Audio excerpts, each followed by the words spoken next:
Hello and welcome everyone. It's episode 14, Road to Superbowl, your NFL summer preview series towards what you need to know about every single NFL team for the 2025 year. And well, this is going to be a hard episode for several reasons. One, I think if I have any Packers fans out there, I probably will lose them because I am lower on this team than consensus. I'm lower on this team than Packers fans. And also there is cats around here. I don't know if it's about the cheese, but they are just really having kind of a tantrum here. So it's going to be hard to get it out for you, but I'm going to do my best. So for Packers fans, I'm sorry. I wanted to like this team much more. I feel like there is so many metrics, even from like last year that are showing that Packers are actually a damn good football team. And, with a lot of things still like being quite wrong last year, Jordan Love and his health and lackluster performance, wide receiver injuries, offensive line injuries, Jair Alexander not being there, their pass rush actually, kind of not being there. And still, this team won 11-6 in one of the craziest division in football. And somehow, some way, I think they are going to regress. Why? Well, before you give me this slide, before you write down that I don't know anything about the ball, hear me out. It's going to be about an hour in which I'm trying to go into build my case. And the fact that I'm going to be lower on this team overall does not definitely mean that I think this team is bad. I think if this team was in 2 or 3 other divisions, I could predict them to win. So, with no further ado, let's find out why I'm slightly lower on Packers than I think you would like me to. Well, let's start with the draft. And, well, Matthew Golden in the first round, I liked it. I really, really did. I feel like this is a guy that, next to Jaden Reed, neither of them necessarily, I expect them to be like Jamar Chases of the world, but can they both be Devonta Smith, Jalen Waddles, T. Higginses of the world, like not comparing those guys, but level of play, and together, well, yeah, hell yeah, I think that can happen. I think Matthew Golden is absolutely needed here, and I applaud Packers that they realized that despite this wide receiving room, on the good days, have 4 starters, or like 3 still young, unpaid, I think, starters. That you could legit be excited in terms of, well, they're just in year 2, year 3, maybe they have what it takes. The realization with unfortunate situation of both Romeo Doubs and Christian Watson and a health situation is you just cannot rely on this. So finding out and breaking tradition for 25 years before taking another wide receiver in round 1, big applause for them. I'm not saying this is some crazy value for Matthew Golden. I think this is kind of the area he was supposed to go. So I'm not giving them an A for tremendous value. I'm going them an A for the fit and for shit ton of excitement that this pick had for the whole Packers nation, because it really meant that something is a little bit different for finally. Now, that was kind of the only, weirdly enough, that was one of the only moves from the offseason that I really, really liked about the Packers. The second one was probably Nate Hobbs, though I don't think he is the answer for your cornerback problems. I think he is an option that can help you, but yeah. So that was kind of the only 2 moves that I feel like, well, yeah, this really tells me I should be worried about this team. They really identify their problems, but the rest of it, not super huge fan. Now, Anthony Bolton, I was having him in a mid of a 3rd round, so this to me is a reach. At the same time, this move combined with signing Aaron Banks, it just doesn't really work for me, because I predict him more to switch towards a guard rather than staying at tackle. I think I'm not projecting him to be a starting tackle in the league. And quite frankly, this is another similar dilemma to what Rams faced Bears facing, and now Packers. It's like you have a good franchise tackle. Here it's Rashid Walker that you have your questions about because of where he was drafted. And you developed him and he's good. Are you trying to replace him with this pick because you don't want to pay him? Because this is last year of Rashid Walker's deal. Are you drafting this guy for a potential? Like, what is it? Or is it like nice rotation? And to me, I have several problems with that. Well, I don't necessarily think you should be replacing Rashid Walker. I think you should do what the Rams did and pay this guy, average amount of money. Like they paid Alaric Jackson kind of what Denmore did and got from the Titans. And like Alaric Jackson is significantly better player. So if you hurried up with extension for Rashid Walker, or in case of the Bears, Braxton Jones, you could have had pretty nice deals. You have not done so, and now perhaps Denmore deal is kind of inflecting those guys' markets, and maybe that's the reason why you are drafting Anthony Belton or Rossi Trapelo if you are Packers or Bears. At the same time, you could be like, okay, we don't know how this is going to end up. Let's just have a nice swing tackle. And in case, we cannot make an extension, Rashid Walker is just average next year, let's have more competition for him. And that's fine. That's a good thinking. I'm not necessarily disagreeing with that. But, well, one, I don't necessarily think Anthony Belton is the guy that is going to push Rashid Walker, because I feel like he projects more of a guard rather than tackle for NFL. And second, when the feeling around like Packers Nation, what I'm getting is we want to win Super Bowl. And when you look at last year, like they were in 11-6 in hell of a division, and they did that with Jordan Love perhaps not being fully healthy and not definitely playing towards what he was last 8 weeks and the playoff of 2023. So we could be like, okay, well, Lions lose both their coordinators and some other players, like Frank Nagano, for example. Vikings are counting on a guy that has never played a snap in the NFL as a quarterback, so why not us winning this division? And then you have to count with us. And I'm like, fine, I understand that, but in that scenario, like Anthony Belton is not the pick. Like there were great corners on the board. Like you could have traded up and tried to snatch up Will Johnson.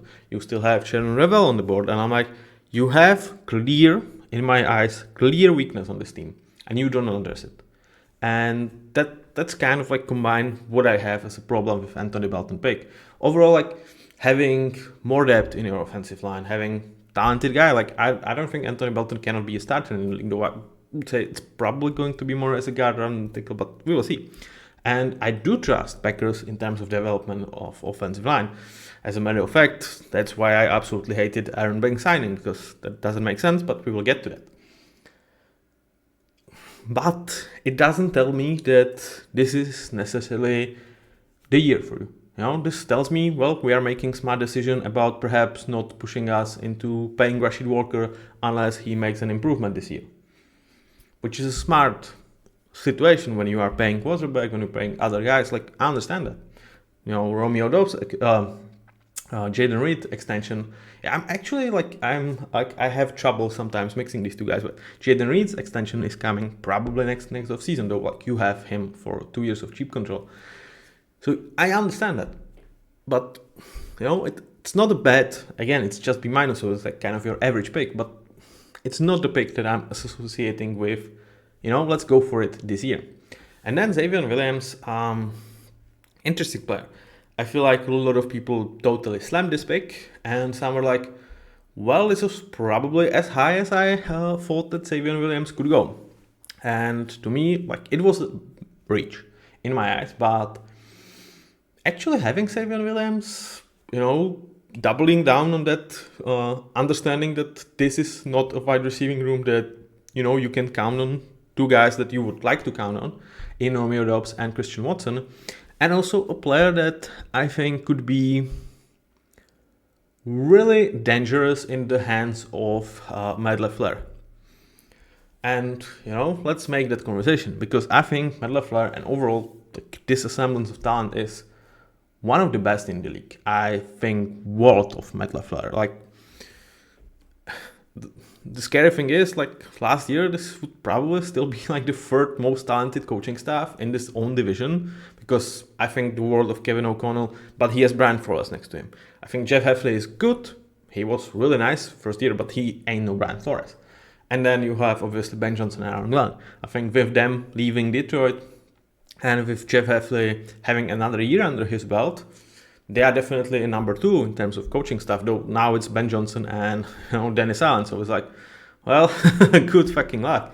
But I mean, Ben LaFleur to me is top 5 head coach, and like I think the world of him. So, in terms of his offensive prowess, I feel like Savion Williams in his hand, it could be a sneaky problem. I still think it's kind of a big reach. I'm not necessarily thinking that, if you wanted to draft him 50 draft picks later, he would not be there. So that to me is like, once again, corners were still on the board. You need corners.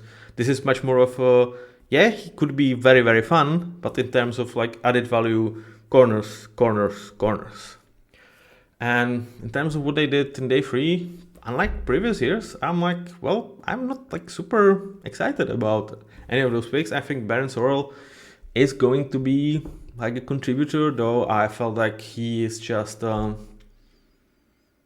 guy in a lot of sense, and to me, like, he was borderline not undraftable, like really end of the day 3. So taking him really high in day 3, there were prospects, maybe not corners, but safeties that could play a slot, which would allow Nate Hobbs to play as an outside corner. Some depth for the secondary. I feel like that was needed, and you have not addressed it. So that's why I'm like kind of slamming this pick. And overall, like, it started very well. I do understand why Anthony Melton and why Savion Williams, but they scream to me, we want to, more figure out Jordan Love, give him kind of everything to succeed and really cement him as the top 10 guy that, I think Packers might believe that he is, and rest of the world probably doesn't at this point of his career. And we are making some interesting and like smart financial decisions in terms of our tackles. But in terms of improving for 2025, nope, not working for me. And it's not like you are grabbing some stupendous value along the way. Like, I think in most cases you reached for those guys. So overall, I was not happy with this draft, though I understand it. So that's kind of the best I can do for this one. Now, let's take a look at what this team has in terms of their offense. We start, as usual, with their offensive line and their QB. And let's start with the offensive line and the move that I said I absolutely hated, and it was signing Aaron Banks. And I'm like, is Aaron Banks a bad player? No. If he's one of your 5 starters and one of the bottom 2s, yes. He is a guy that is very, very good for your run game. And the identity of this team last year was running the damn ball. So he should absolutely help with this. At the same time, you've paid Jordan Love. He suffered an injury. Do you really want one of the worst starting protecting guard to be in front of him? Especially in a year where your other guard, you are moving to center, where like it's been a while since Elton Jenkins played there, so you already have some instability there, and it's not like your second guard is anywhere close to being Pro Bowl in Sean Ryan. So, your interior has question marks, and has question marks especially in terms of pass protection. And that's very unpleasant for every quarterback. I'm not saying it's especially for Jordan Love because he has some mobility, and necessarily like Jared Goff, for whom like I would absolutely hate this, but he's not Caden Daniels, he's not Lamar, Josh, those guys that really can fan of the guys, and I'm like, okay, we can figure this out. So to get this guy that in terms of pass protection is kind of a push from what you had last year, or like even downgrade if you counted Elton Jenkins as a guard, that worries me. And you might be like, well, they already had one of the most efficient run game, they want to continue to run the ball, and this guy helps that. Yes, understand, and on board with this. The one thing, and when I try to identify why I'm actually lower on Packers than I expected, why I'm lower on Packers than consensus, is When I was sitting here last year talking to guys about 2024 and what I'm the most excited about, it was run game. It was like, I was super excited, especially about duos like Derrick Henry and Lamar Jackson, like, really great mobile QBs next to amazing running backs. But at the same time, it was like overall the comeback of the run game. And Josh Jacobs was, like one of the front runners of this, like because of the year that Saquon and Derrick Henry had, like he was not in the showtime, but let's face it, he was the best player on this offense. He was this offense, like him, Matt LaFleur, Zach Tom, and then it was Jordan Love. Then it was Jaden Reed. Not the other way around. It was about Josh Jacobs. I mean, hell, they won games with Will Levis because Josh Jacobs was just unstoppable. I feel like this is going to be harder to do in 2025, and it's not going to give you so much of an edge than it did in 2024. And reasons for me to say that are two. First is, you usually reap benefits if you are the trend setter. And I feel like Packers were one of those trendsetters in terms of, there are light boxes. Linebackers are not necessarily the heaviest out there. Defensive tackles, it's all about pass rush and really, really light formations. So run the damn ball. League changes and people start to understand that, running the ball is kind of new sexy for NFL. We need to figure this one out. And, having a year of offensive film, I think the league is going to be more adapted towards running game. And for a team that I'm not going to say didn't have too much to offer beside that, but it was not super nice marriage between run and pass, where let's say Jaden Daniels, Lamar, they want to rush the ball, but they can absolutely freaking kill you if you are going to stack the box. I did not necessarily have the same feeling about the Packers offense. And so that's one. I think the defenses are going to be better prepared. Also, I think the defensive coordinators are more being hired in, not necessarily from the trees that were really about light boxes, not get beat deep, which was new sexy from 2020, and when Tyreek Hill and Kansas were tearing everything apart, it was we need to get to just cover deep, and if it's going to be 8 yards by rush, well, whatever, let's just not get beat deep. I feel like a lot of these guys could not accommodate towards where the NFL is shifting, because NFL is always shifting, and that's why I absolutely love this. This game does not look anywhere close to what it looked in 2015, and year to year, I just love this about the game. So I feel like overall the defenses are going to be more ready. And the second thing is, this was one of the best, if not the best, defensive line draft that I can certainly remember. And what does this give you overall is influx of talent across defensive line. And we've seen some teams, just to name one, 49ers, it's the whole purpose of our draft was, let's stack this defensive line with players that can stop the run and unleash our one super great pass rusher, Nick Bosa, and he's going to do the rest. But we need to stop the run. I feel not only that coordinators are more prepared, they have more film, they will have some counter punches towards what the new run game schemes are, as well as they will have more talent to go against opponents. Comparingly, there were not necessarily superb talent in terms of offensive line in the draft, especially in terms of interior guys.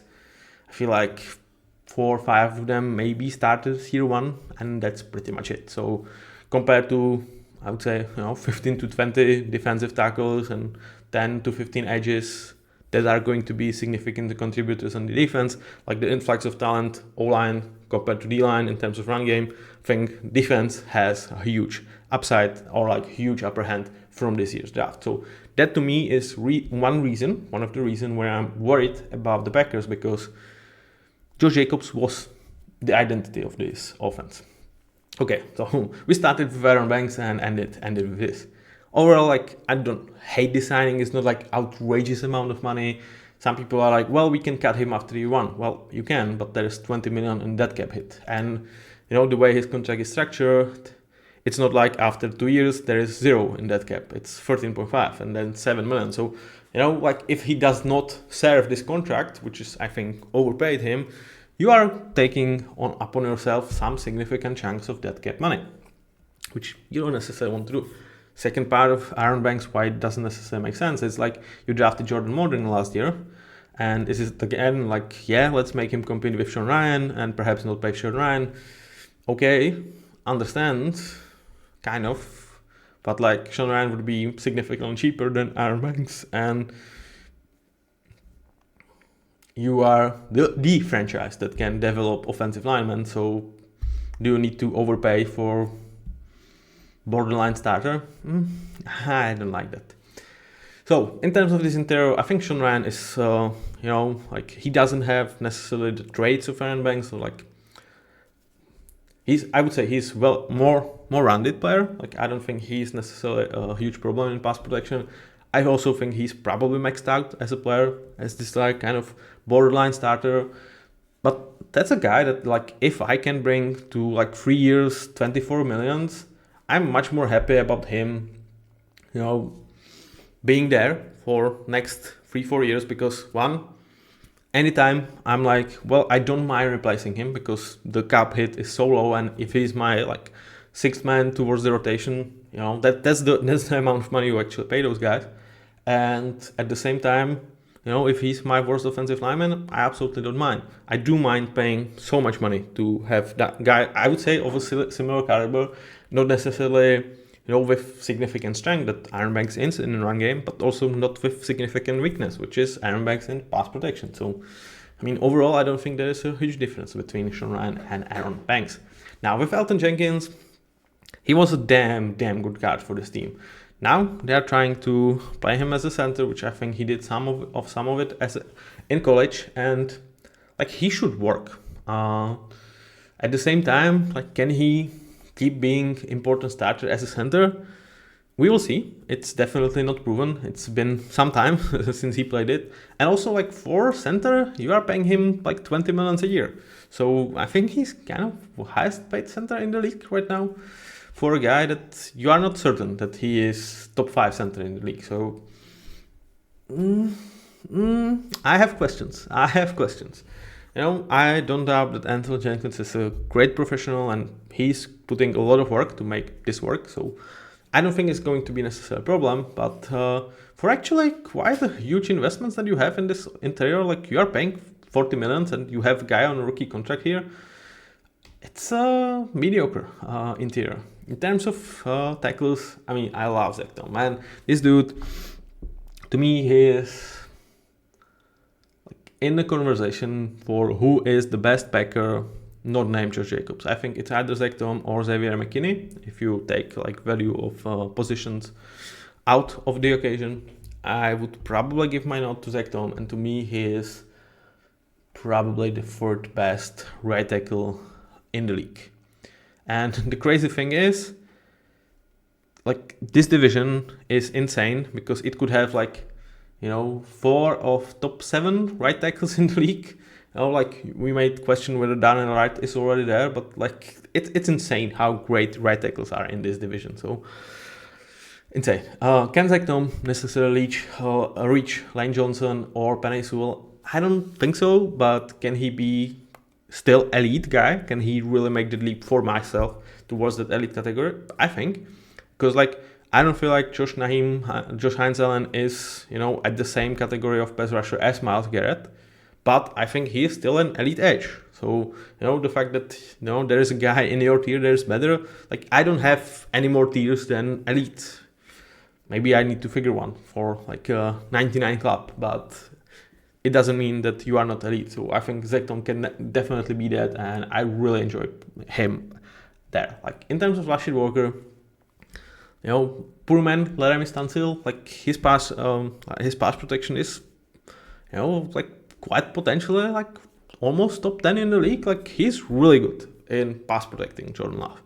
The thing is, he's not a huge contributor towards the run game, and that's where like why drafting Anthony Belton could be, upgrade towards Rashid Walker in the run game, which again, if this is what you are trying to do, well, I don't think you are going to reap as many rewards as you did last year. And also, this kind of tells me, like, what is actually your confidence in Jordan Love? And it's like, well, we are building this offensive line to run the ball rather than pass protect Jordan Love. So, big signals.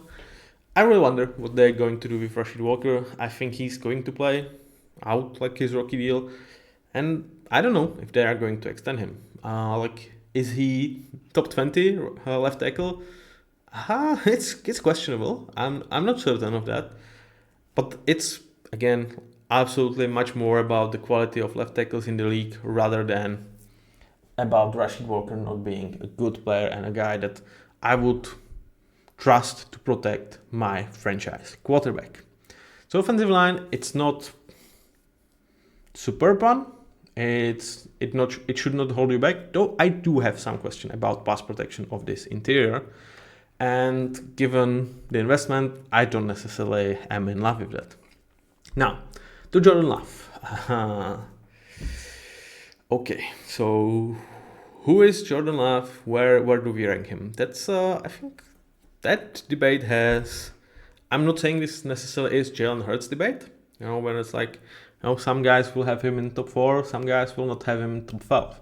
I think with Jordan Love, highest that I saw him was like 9, and lowest was kind of 16, 15. And to me, probably the second one is closer to the reality, but at the same time, with him, it's like, I just don't know. I honestly don't know. Because there is just actually very small sample size still on Jordan Love, because like his first year as a starter in 2023, like after 8 weeks, we saw Matt LaFleur going on podium and actually, saying, well, we need much more from Jordan. Like he was actually pinpointing him, and at that point, you questioned whether he is going to be their guy. And like I told you a lot about this last year, where like I feel like they played themselves into the corner where it's like, you need to pay Jordan before you are certain about him, which I still think it was the reality for when the contracts were being held. And you've lost a lot of value by essentially sitting him for 3 years. So I'm not. I still have huge trouble like with the idea of like, let's sit a guy for 3 years, let him develop behind someone, and then if he's great, we only have 1 year or 2 years of cheap control. I don't think that's the way.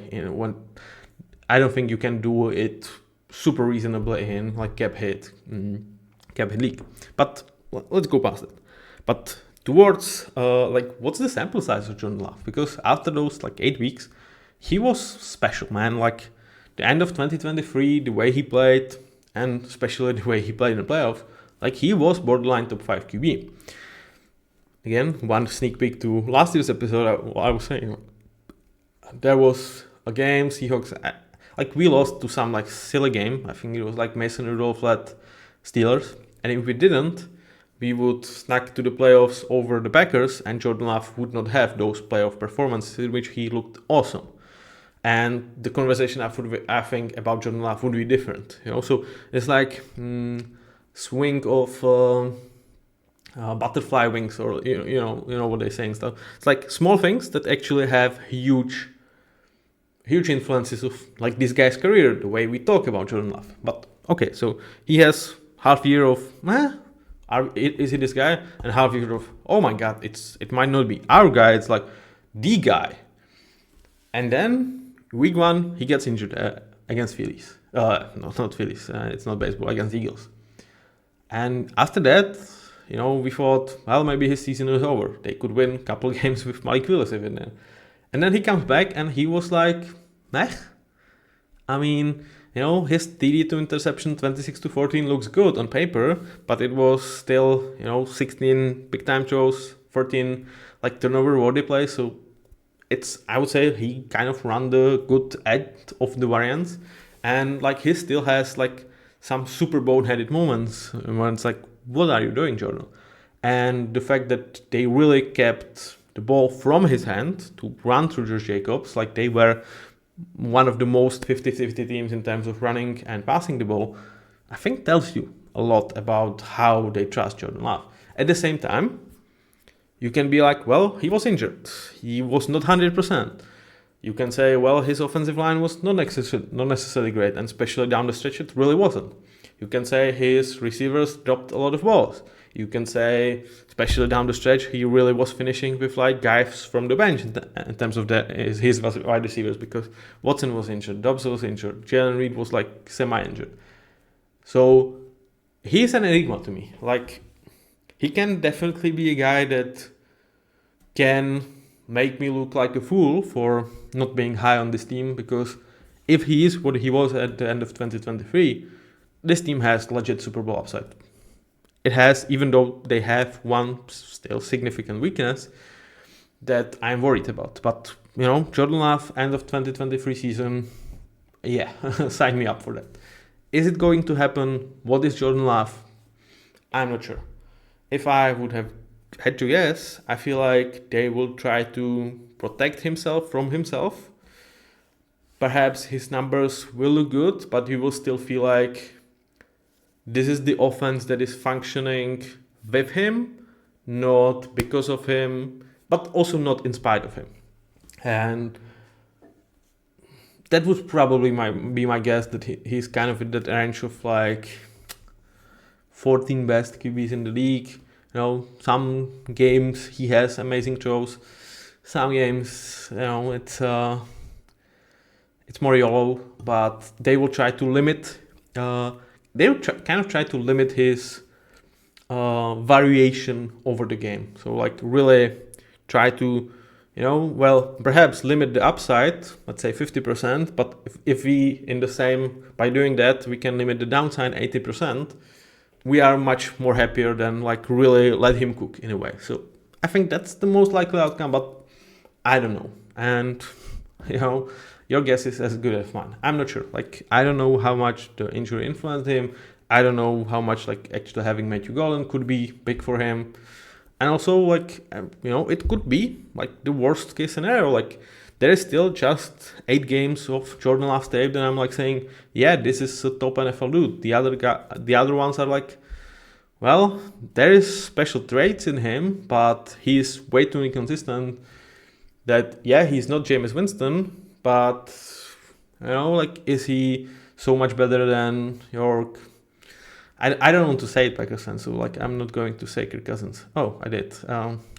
But not necessarily like Vikings Kirk Cousins, Falcons Kirk Cousins, more like Kirk Cousins of the Vikings. Like, is he more that? Maybe. I know that if Packers fans were still here, they are not here anymore. I'm sorry, guys. I just don't know. I really don't know. I think the variation of outcome is big. And I really wonder how much Matt LaFleur is going to go, well, I don't want it to be that big. Like, I might lose the chance of having top 5 guy, not really unleashing him, not really putting up these performances, but I certainly as hell don't want to have the top 20 guy, because that's a problem to me. So we will see. Now, towards the weaponry. Well, we spent a lot of time on this. Well, again, like we are already at like my 2 huge question marks on this team. So now towards the weaponry, I already told you guys, like, I'm super happy that they realized that, as much as Romeo Doubs and Christian Watson, like, I wish to these guys that they could stay healthy, but Romeo Doubs, I think it's 1 concussion away from retiring the game, and, like, it's scary. I told you guys, with, like, Tua, I hate it. It's just so, what is there to say? Like, I fucking hate it. Now, with Christian Watson, I mean, he has speed for days, but his body cannot hold up with the speed, and his legs are just not there. So, like anything you get from these guys any given week, that could be really nice. And, they can actually be your really nice jokers, and not in like a fun way, but it's like, well, for this matchup, having Christian Watson back is like really big, and this could be what edges us over the next good team. So, you need to check out these guys from injury reports pretty much, before every game. But in terms of who they can count on, I think it's Jalen Reed and Matthew Golden. To me, upside is like limited, but just towards like the elite status. I think they both have talents and traits to be really nice number 2s. When you have those 2 guys come, like both, I think that's absolutely workable. I really applaud them for having, I would say, guts to draft Matthew Golden. In terms of tight end room, favorite of double tip strategy. Like you drafted Luke Musgrave and Tucker Kraft, and look who is good. Tucker Kraft, who was like 3 rounds after Luke Musgrave, he's actually the guy, the starter. I mean, is he anything more than just your nice average tight end starting? Probably not, but for a 4th round guy, he was third round guy. Well, you take that. With him overtake. It was just okay. So I thought that were bigger difference between him and Musgrave. It was just 35 spots. So sorry to that. At the same time, value wasted some value with Luke Musgrave because so far he has not been able to reach or even like compete with Tucker Kraft. I think Tucker Kraft has been significantly better. You gain some value with Tucker Kraft, so you have workable tight end room, nothing special, nothing to hold you back. And then you have Josh Jacobs. It was so much fun watching him like come back to really elite status. I don't think I had him as an elite guy prior to last year. He definitely earned this badge back, and he was this offense. Like he was the bell cow, the guy that you take and give all the touches that you could, and that's like I already told you that I do have questions about like the quality of run defense in the league. That I think it's going to be better. I do also like start to have questions for Josh Jacobs and his longevity because, like I know he's just 27, but he's been in the league for what? It's since 2019. So is it going to be his 8th year, 7th year, something like that? 7th year, I think. And he's always been like that. So his body is like more of a, I would say, 30-year-old running back. And not everybody is Derrick Henry that it's like, well, I don't care. My body can survive that. I'm not sure that Josh Jacobs can be that guy for 3 more years. And I would not be shocked if some wheels would start fell off a little bit this year. I definitely hope not because I enjoyed his resurgence last year a lot. But I'm like, well, you put on this guy played so freaking much that, I'm worried about a little bit of him slowing down, being way too banged up. We'll see. I don't predict it, but I'm not feeling like it just adds to the potential question marks about can this run game be as good as it was last year? Can this guy be this offense? Now, in terms of backups, because you drafted these guys pretty high, Jordan Morgan last year, the 1st round, and Anthony Belton in 2nd round, like you have deeper offensive line than many. So I'm happy for you. I think it's a good position to have depth. At the same time, with Aaron Banks, I feel like you are taking snaps away from these guys. And at the same time, like, are these guys like proven backups? We can bang on their talents, but they are not playing. So we will see about these 2 guys. Like, based on draft pedigree, you would say like, okay, we have this depth, but they are both, in my eyes, like blocked by Aaron Banks, which is not necessarily a great situation. And maybe they will be like, well, we are not paying Sean Ryan, we are not paying Rashid Walker, and Jordan Morgan, Anthony Belton are our starters next year, and Banks is actually good, and I'm looking stupid. I don't know. If there's one team that this would not surprise me with the offensive line, it would probably be the Packers. So, we will see. Now, towards wide receivers, this is one of the rooms that is like crazy deep, because they don't have like a shriek of idea how much they can like rely on Romeo Doubs and Christian Watson. So we have Dontavius Wicks, who, he is a solid, he is good for, solid 3, and some weeks he's going to be 6th here or like 5th guy. They also signed Mecole Hardman for one receiver or another, and also they drafted Savion Williams, who, like I said, I think like his potential could be even as like kind of like really interesting chess piece for Matt LaFleur to like use, and like he is really dangerous when he has the ball. The problem is, he is not really good at catching it, so we will see if they can use him.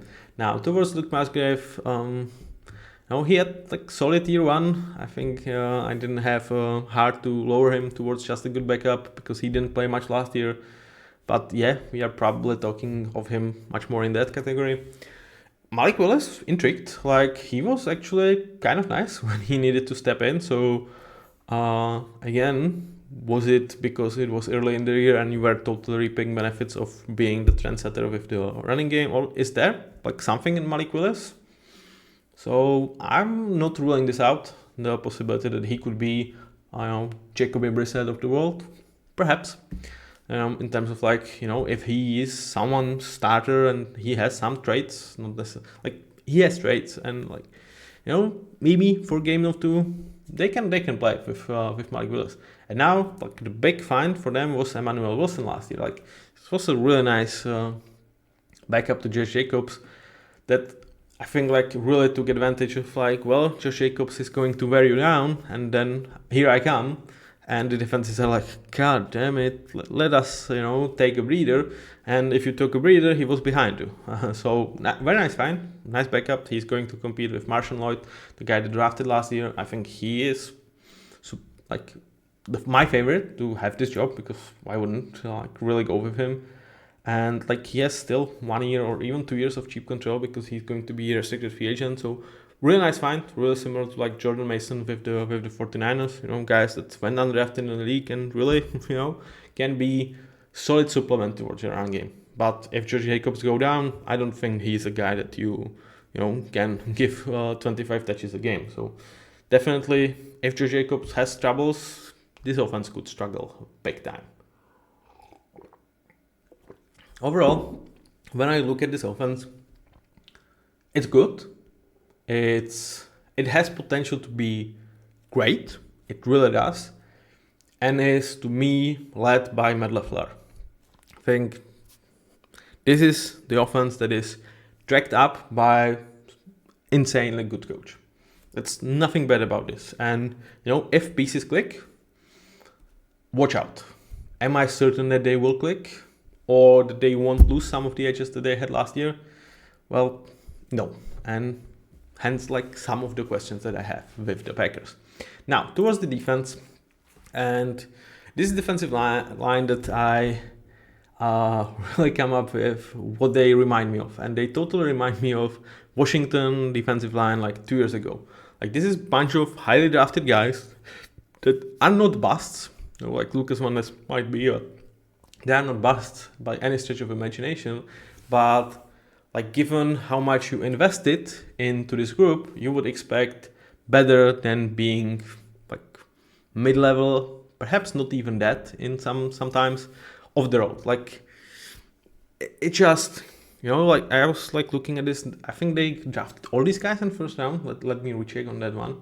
But I'm sure that from the 4 offensive linemen that they have, not named Aaron Banks, who like they signed from free agency, like those guys went 7th round, 4th round, 3rd round, 2nd round. So the investment into this offensive line that the Packers have was below average, absolutely, and they are getting an average offensive line. Now, investment towards this D line was like, let's just check. Here we are. So Kenny Clark, 27 overall, 28 for Devontae Wyatt, 12 for Rashan Gary, and 14 for Lucas Van Ness. So the investments were through the roof, and the return is average. That's a problem. That's a problem. And it's not like you are not paying these guys. Like Rashan Gary gets paid, Kenny Clark gets paid, and Devontae Wyatt, I don't think as of right now. Yeah, they pick up 50 options, so he's not going to be cheap next year, but for this year it's just $4 million. But the return is not there, and the two main guys, so the one guy that I would say the return is kind of still okay compared to where you took him is Devontae Wyatt. I feel like for a third-year guy, in terms of defensive tackle, he is taking this role very solidly. Like end of the first round. This kind of, if you get average this guy, you are okay with that. I think you are okay with that. The other guys, not so much. And with Kenny Clark, it's, exactly after they paid him the second, the third contract, so second contract after the rookie deal, he just went down in terms of his production, and he just became, I wouldn't say non-factor, but just a good player. And that's not a player that you are paying 20 million this year, 31 next year, and 27 the year after.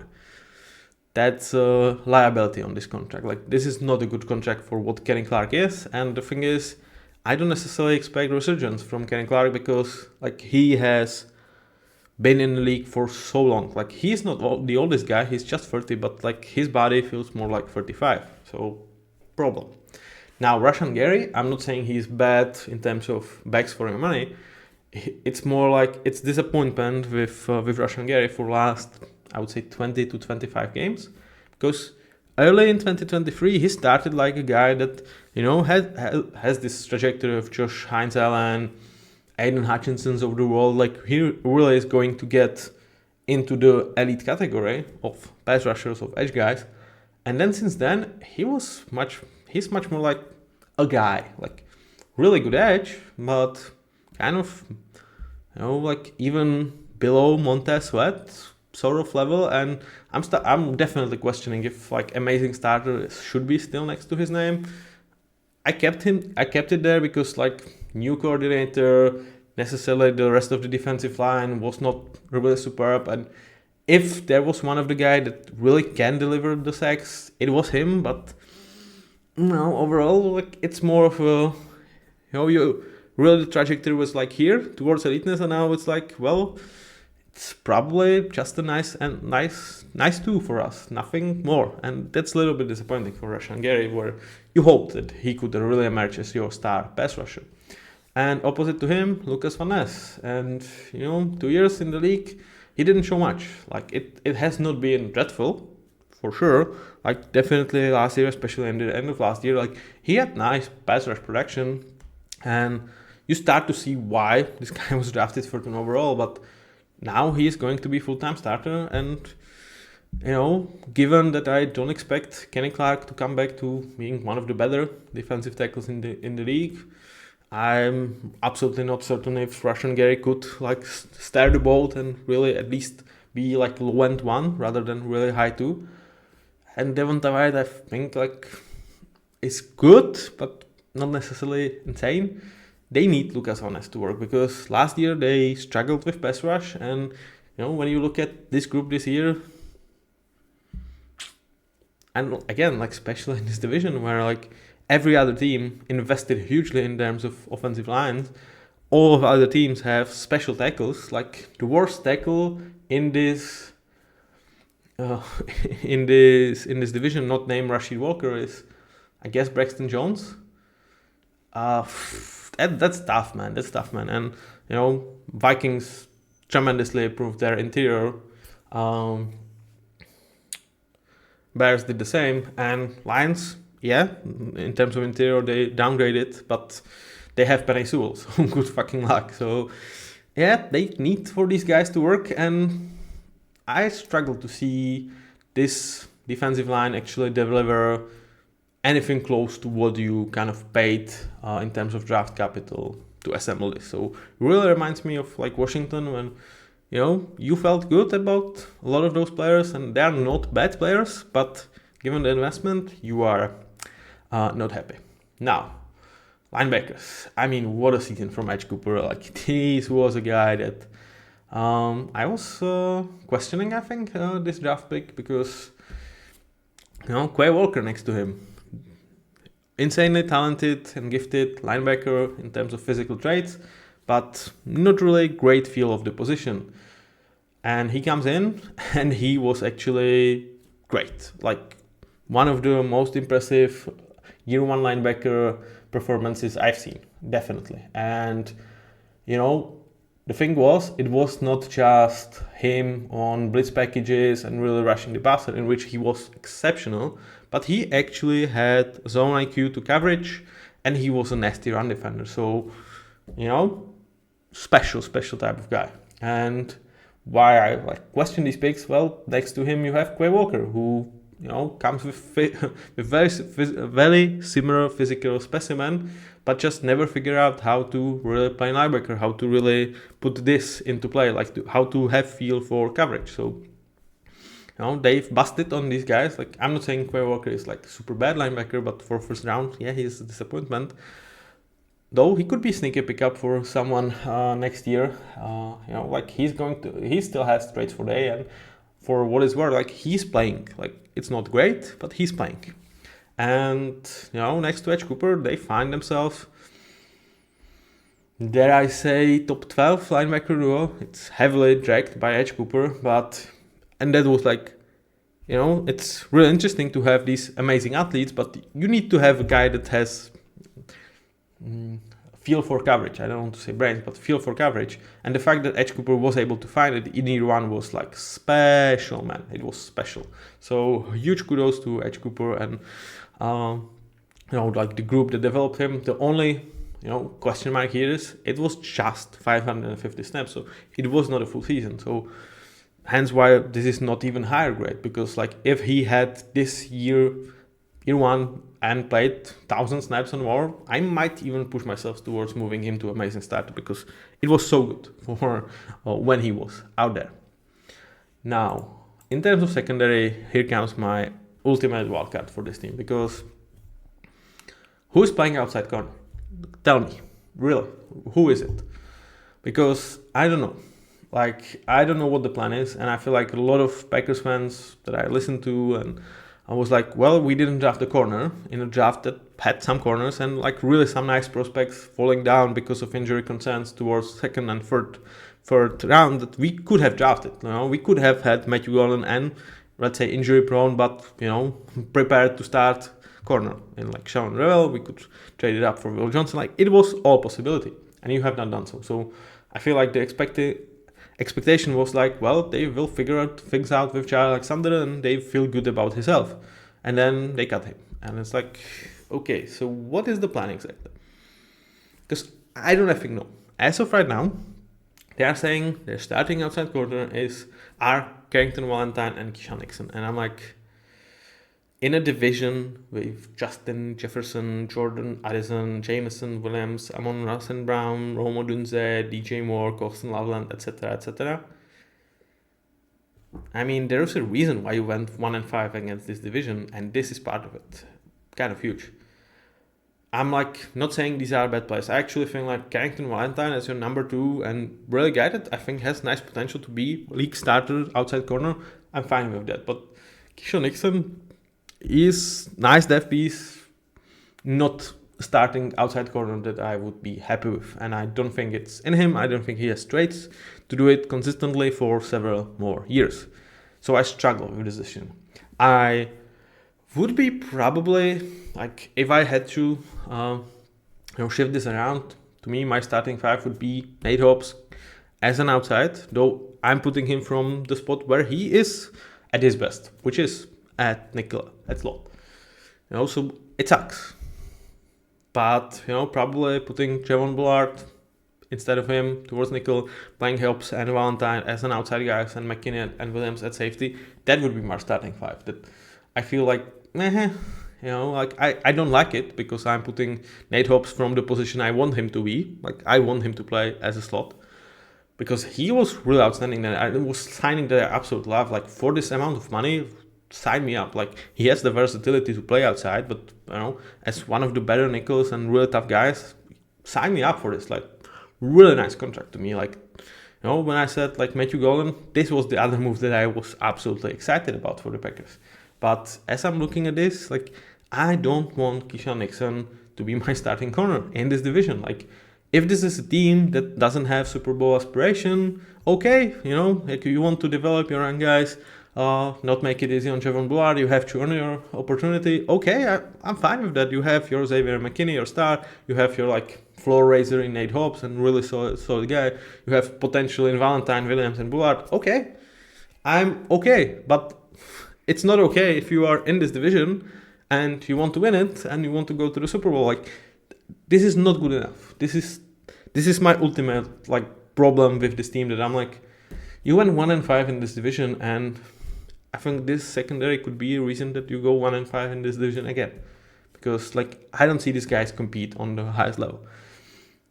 I like really like Hopes. I really like for what Carrington Valentine's. I like the resurgence of Vernon Williams, and I'm super happy for the season Xavier McKinney had. Like, don't get me wrong, but the talent is just superior from the weaponry for those other teams. And maybe you can, get with that if you have superior pass rush, but we already talked, you don't. So, and you might question like, well, it's still better than what you had last year, so why don't you think this is not going to work? Because they had really good defense. Well, I feel like their defense was hugely dependent on Xavier McKinney, and as much as I really like him, having season as he did last year, I don't think he can replicate it. And not necessarily in terms of like overall performance, because I think he's, top 10 safety easily in the league. But in terms of ball per action, he had 8 interceptions. And, interceptions are partially lucky. I mean, you need to go for it, you need to have ball skills, understand. But regression to mean, if he has next year 4 interceptions, it's still super season for safety. I'm like super. I think he could have even better year, but still he's not going to match the production. And I feel like even like losing those 4 interceptions suddenly makes this defense from great to just average.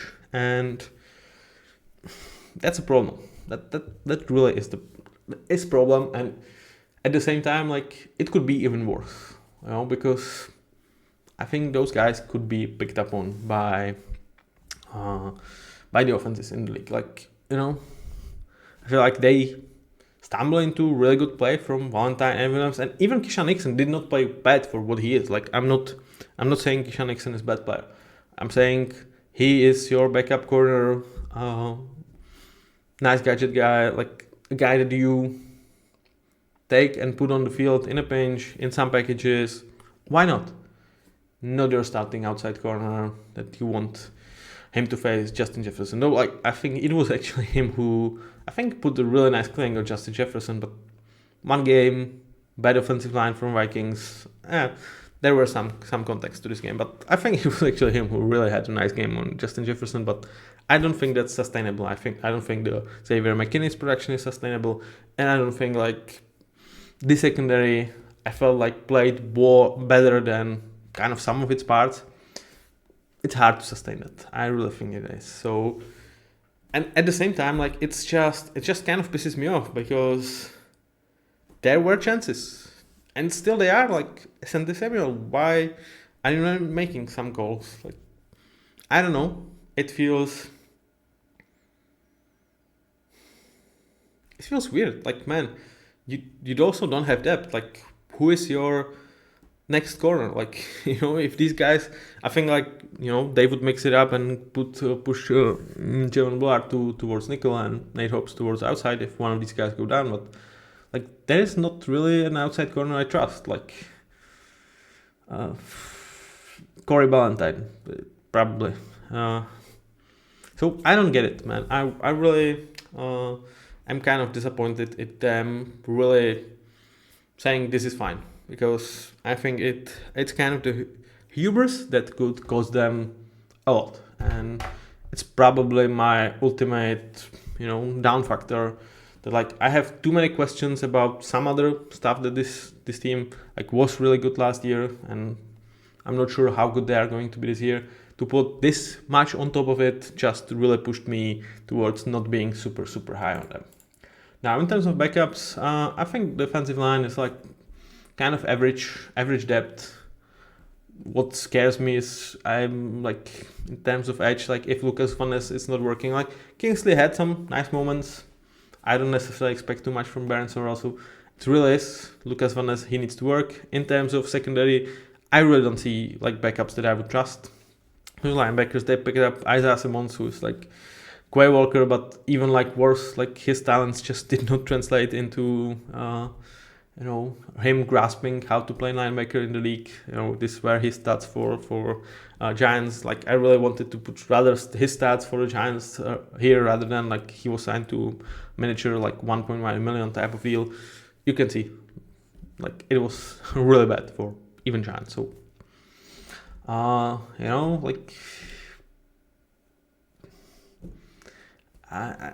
wish Jeff Heffley had more to work with. I really do. Now, where does leave this team in terms of production? And yeah, here we come. It's 8-9, and I understand, like, going from 11-6 to 8-9 feels weird, especially when Lions should get worse with losing coordinators and Frank Ragnow. Though, like, the injuries are back, so we'll see how the Lions are. Vikings definitely, like, you can question. They are putting every egg in their basket towards JJ McCarthy, and if it doesn't work, like, the team, despite huge improvements, like, they are not going to be great. And the Bears are the Bears, so, like, why am I predicting this? Well, I feel like I've explained it too. Like, I feel like their running game is going to be slightly worse than it was last year. I'm really uncertain about Jordan Love. I don't love the interior offensive line protection. I don't think defensive line, given what you invested, is anything special, and I have huge questions about the secondary. Even that, if you put this team into any of the South divisions, I would say they are favorites to win in the AFC, and they are 45 to 55 to win in NFC. Like, if I take them, like, I think they are a better team than the Texans, and I think they are a worse team than the Bucks. So, like, if they played the whole league, I don't think they are under 500 team. Like, I think they are a really good team. And why I was, like, overly negative was, like, I think the perception of this team is it's potential Super Bowl team, which, if all the questions I had about this team can go right, yeah, they could be Super Bowl contenders, absolutely. But at the same time, my average for those outcomes is actually not great given the division. It's a lot about this division and, like, overall the schedule. So I think they will start well. Though, like, first 2 games, pretty damn hard. Lions and Commanders at home, like, it's going to be super hard to start 2-0. Then at Cowboys and Browns, yeah, I think you should win those. But you can stumble. And then versus Bengals at home, tough game. I think this is going to be 3-2. And my storyline is no love for Josh, because when I, like, looked at like Colin Cowherd has, like, a show is like, do Packers have star? And I'm like, hell yeah, they have Josh freaking Jacobs. And, like, he put, I think, Zach Tom over him, and, like, Jordan Love really next to him in terms of how good those players are. I'm like, I can understand the argument that Zach Tom is better than Josh Jacobs if you put value of the position outside of the occasion. I don't think it's true, but I could understand that.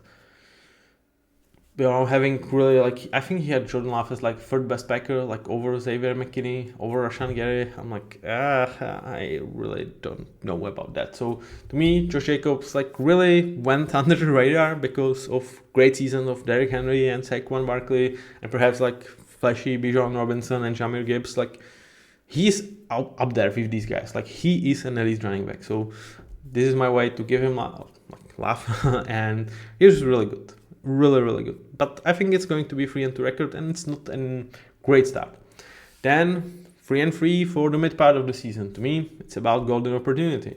Now, can Matthew Golden really be nice number 2 as early as year 1?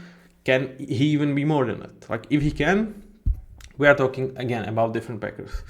I'm not necessarily certain that he's going to have, like, Malik Neighbors, Brian Thomas Jr. type of year 1. I think it's going to be much more of, like, Rome Odunze, and partially because I think Matt LaFleur is not going to pass the ball too much, and if he does, it's going to be about spreading the ball. So I don't think his production is going to be great. If it will be, now would be the time to show, because the defenses that are going to face are not easy. Like, Cardinals defense, sneaky really good. Steelers defense, we know what we're talking about. Panthers, okay, for sure. Eagles, good luck with that. Giants and their defensive line, good luck. And Vikings, Brian Flores, and really a lot of investment towards this side of the ball, yeah, good luck. So overall, like, 3-3, I think is actually a good result out of this stretch of the games. And if it's going to be better, I think it's probably on the shoulder of Matthew Golden. And now, like, season 5, they're still in the playoff hunt.